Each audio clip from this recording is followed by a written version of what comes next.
Pierre Lescure accueille pour la dernière fois cette année les stars du Festival de Cannes en haut des marches, juste ici derrière moi. Le président du Festival de Cannes va quitter ses fonctions cette année, des fonctions qu'il occupait depuis 2014. Il va être remplacé par Iris Knobloch, l'ancienne présidente de la filiale française de Warner Bros. On va revenir sur 5 dates marquantes de sa présidence.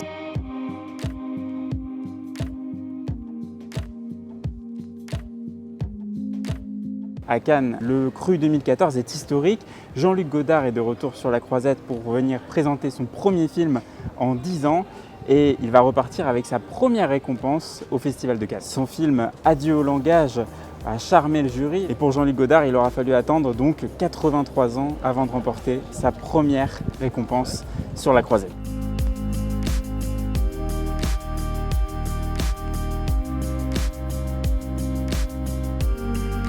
Que serait le festival sans sa traditionnelle polémique annuelle?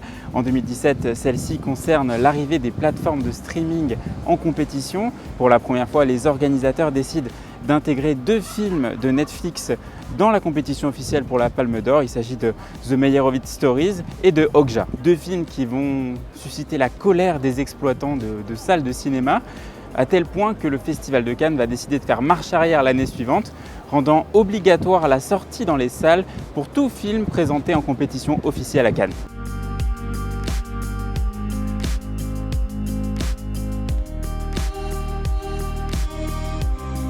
En 2018, pour le premier festival après l'affaire Weinstein, Cannes envoie un message puissant, un message fort.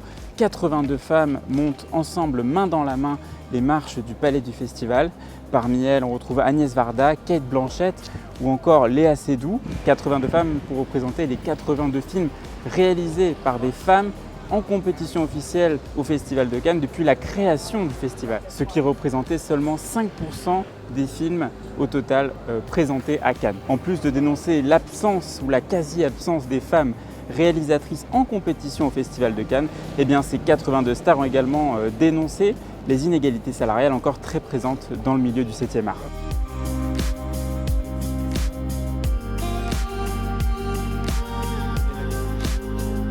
Autre édition pour une autre polémique encore.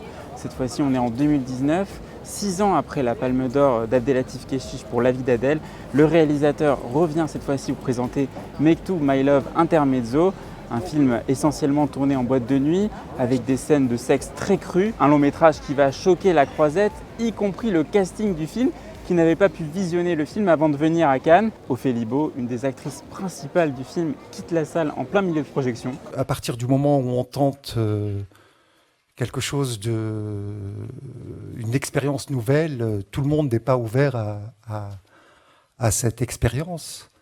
Et tout le monde n'est pas sensible à mon regard. 3 ans après cette polémique, le film n'est toujours pas sorti dans les salles et il ne sortira vraisemblablement jamais.